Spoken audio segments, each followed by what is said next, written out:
ಆಡಳಿತ ವ್ಯವಸ್ಥೆಗೆ ಚುರುಕು ನೀಡುವ ಹಿನ್ನೆಲೆಯಲ್ಲಿ ಮುಖ್ಯಮಂತ್ರಿ ಸಿದ್ದರಾಮಯ್ಯ ಬೆಂಗಳೂರಿನಲ್ಲಿಂದು ರಾಜ್ಯ ಸರ್ಕಾರದ ಎಲ್ಲ ಇಲಾಖೆಗಳ ಸರ್ಕಾರದ ಅಪರ ಮುಖ್ಯ ಕಾರ್ಯದರ್ಶಿಗಳು, ಪ್ರಧಾನ ಕಾರ್ಯದರ್ಶಿಗಳು ಹಾಗೂ ಕಾರ್ಯದರ್ಶಿಗಳೊಂದಿಗೆ ಸಭೆ ನಡೆಸಿದರು. ಈ ವೇಳೆ ಮುಖ್ಯಮಂತ್ರಿಗಳ ಆರ್ಥಿಕ ಸಲಹೆಗಾರ ಬಸವರಾಜ ರಾಯರೆಡ್ಡಿ, ರಾಜ್ಯ ಸರ್ಕಾರದ ಮುಖ್ಯ ಕಾರ್ಯದರ್ಶಿ ಡಾಕ್ಟರ್ ಶಾಲಿನಿ ರಜನೀಶ್ ಸೇರಿದಂತೆ ಹಲವರು ಉಪಸ್ಥಿತರಿದ್ದರು.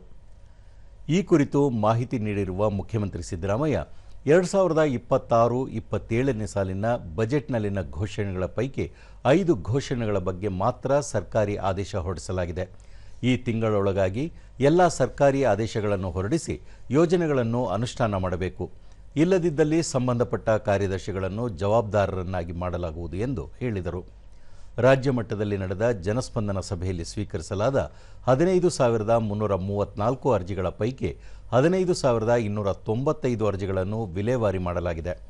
ಉಳಿದ 45 ಅರ್ಜಿಗಳನ್ನು ಶೀಘ್ರ ವಿಲೇವಾರಿ ಮಾಡುವಂತೆ ಸೂಚಿಸಿದರು.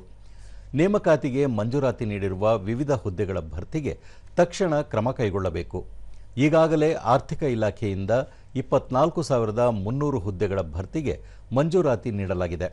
ಕಲ್ಯಾಣ ಕರ್ನಾಟಕಕ್ಕೆ ಸಂಬಂಧಿಸಿದ ವೃಂದದಲ್ಲಿ ನೇಮಕಾತಿ ಪ್ರಕ್ರಿಯೆ ಪ್ರಾರಂಭವಾಗದೆ ಬಾಕಿ ಇರುವ 32,132 ಹುದ್ದೆಗಳಿಗೆ ಕೆಲವು ಇಲಾಖೆಗಳಲ್ಲಿ ವೃಂದ ಮತ್ತು ನೇಮಕಾತಿ ನಿಯಮ ಪರಿಷ್ಕರಣೆ ಬಾಕಿ ಇದ್ದು ಆದಷ್ಟು ಶೀಘ್ರ ಅದನ್ನು ಮುಗಿಸುವಂತೆ ನಿರ್ದೇಶಿಸಿದರು.